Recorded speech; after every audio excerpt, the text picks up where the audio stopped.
अपने पिछले खत में मैंने नए पत्थर युग के आदमियों का जिक्र किया था, जो खासकर झीलों के बीच में मकानों में रहते थे।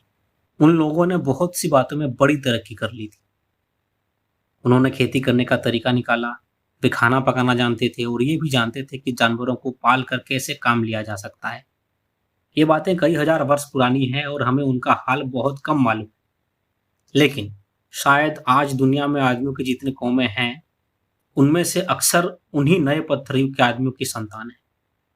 ये तो तुम जानती ही हो कि आजकल दुनिया में गोरे, काले, पीले, भूरे सभी रंगों के आदमी हैं। लेकिन सच्ची बात तो ये है कि आदमियों की कौमों को इन्हीं चार हिस्सों में बांट देना आसान नहीं है। कौमों में ऐसा मेलजोल हो गया है कि उनमें से बहुतों के बारे में ये बतलाना कि वो किस कौम में से हैं बहुत मुश्किल है। वैज्ञानिक लोग आदमियों के सिरों को नापकर कभी-कभी उनकी कौम का पता लगा लेते हैं। और भी ऐसे कई तरीके हैं जिनसे इस बात का पता चल सकता है। अब सवाल ये होता है कि ये तरह-तरह की कौमें कैसे पैदा हुई? अगर सब बस एक ही कौम के हैं तो उनमें आज इतना फर्क क्यों है? जर्मन और हबशी में इतना फर्क है। एक गोरा है और दूसरा बिल्कुल काला।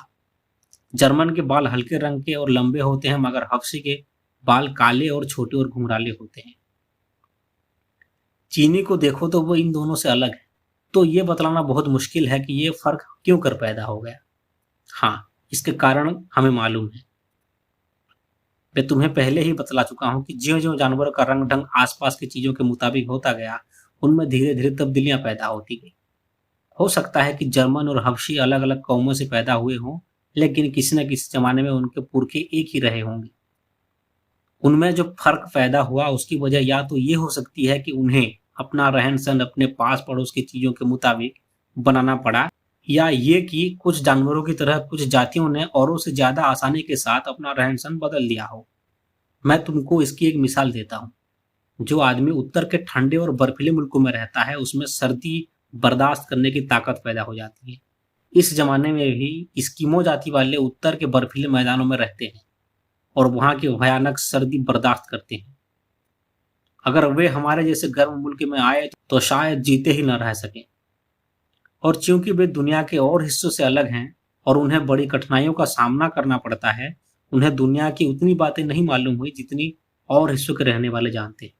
जो लोग अफ्रीका या विषुवत रेखा के पास रहते हैं, जहां बड़ी सख्त गर्मी पड़ती है, इस गर्मी के आदी हो जाते हैं। इसी तेज धूप के सबब उनका रंग काला हो जाता है। ये तो तुमने देखा ही है कि अगर तुम समुद्र के किनारे या कहीं और देर तक धूप में बैठो तो तुम्हारा चेहरा सांवला हो जाता है। अगर चंद हफ्तों तक धूप खाने से आदमी कुछ काला पड़ जाता है तो वो आदमी कितना काला होगा जिसे हमेशा धूप में ही रहना पड़ता है। तो फिर जो लोग सैकड़ों वर्षों तक गर्म मुल्कों में रहें और वहां रहते उनकी कई पीढ़ियां गुजर जाएं, उनके काले हो जाने में क्या ताज्जुब है। तुमने हिंदुस्तानी किसानों को दोपहर की धूप में खेतों में काम करते देखा है। वे गरीबी की वजह से न ज्यादा कपड़े पहन सकते हैं और न पहनते हैं। उनकी सारी देह धूप में खुली रहती है और इसी तरह उनकी पूरी उम्र गुजरती जाती है। फिर वे क्यों न काले हो जाएं? इससे तुम्हें यह मालूम हुआ कि आदमी का रंग उस आबोहवा की वजह से बदल जाता है जिसमें वो रहता है। रंग से आदमी की लियाकत, भलमनसी या खूबसूरती पर कोई असर नहीं पड़ता। अगर गोरा आदमी किसी गर्म मुल्क में बहुत दिनों तक रहे और धूप से बचने के लिए टट्टियों की आड़ में या पंखों के नीचे न छिपा बैठा रहे, तो वो जरूर सांवला हो जाएगा। तुम्हें मालूम है कि हम लोग कश्मीरी हैं और 100 साल पहले हमारे पुरखे कश्मीर में रहते थे। कश्मीर में सभी आदमी, यहाँ तक कि वे किसान और मजदूर भी गोरे होते हैं। इसका सबब यही है कि कश्मीर की आबोहवा सर्द है, लेकिन वही कश्मीरी जब हिंदुस्तान के दूसरे हिस्सों में आते हैं जहां ज्यादा गर्मी पड़ती है, कई पुश्तों के बाद सांवले हो जाते हैं। हमारे बहुत से कश्मीरी भाई खूब गोरे हैं और बहुत से बिल्कुल सांवले भी हैं। कश्मीरी जितने ज्यादा दिनों तक हिंदुस्तान के इस हिस्से में रहेगा, उसका रंग उतना ही सांवला होता जाएगा। अब तुम समझ गई कि आबोहवा की ही वजह से आदमी का रंग बदल जाता है।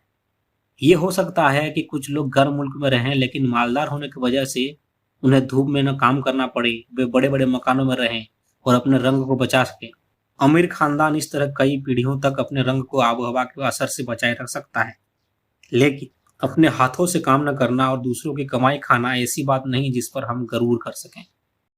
तुमने देखा है कि हिंदुस्तान में कश्मीर और पंजाब के आदमी आमतौर पर गोरे होते हैं, लेकिन ज्यों-ज्यों हम दक्षिण जाएं वे काले होते जाते हैं। मद्रास और श्रीलंका में ये लोग बिल्कुल काले होते हैं।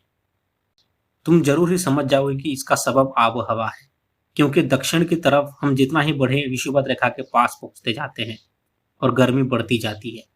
ये बिल्कुल ठीक है और यही एक खास वजह है कि हिंदुस्तानियों के रंग में इतना फर्क है।